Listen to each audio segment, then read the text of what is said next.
তোমরা কিরকম আছো? আশা করি তোমরা খুব ভালো আছো। তো আমি আজকে নতুন একটা রেসিপি নিয়ে চলে আসলাম। তো আজকে আমি সয়াবিন দিয়ে একটা রসা করব। তো এটা অনেক পুরনো রেসিপি, আগেকার মানুষটা খুব পছন্দ করতো।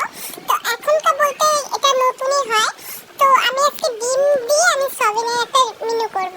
তো দেখো আমি কিভাবে করি, তোমরা দেখতে থাকো।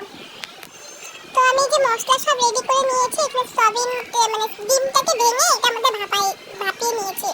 তো আমার ডিম ভাপানো কমপ্লিট। তো আমি এটাকে পিস পিস করে এখন কেটে নিব।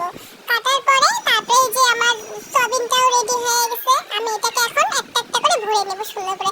তো তোমরা ফ্রেন্ডস এরকম করে যদি তোমরা বাচ্চাদেরকে খাওয়াও না, ওদের প্রোটিন আর এটা পছন্দ করবে। যারা খেতে পছন্দ করে না ডিম সয়াবিন, তারা পছন্দ করবে এইভাবে করে যদি হয়।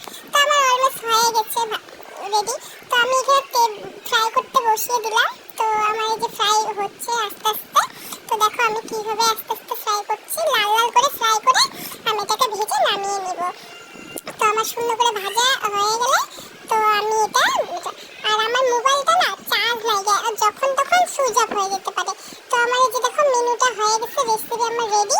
তো বলো তোমরা কিরকম লাগলো আমার রেসিপিটা। আমি পুরোটা দিতে পারি না, আমার মোবাইল সুইচ অফ হয়ে গেছে।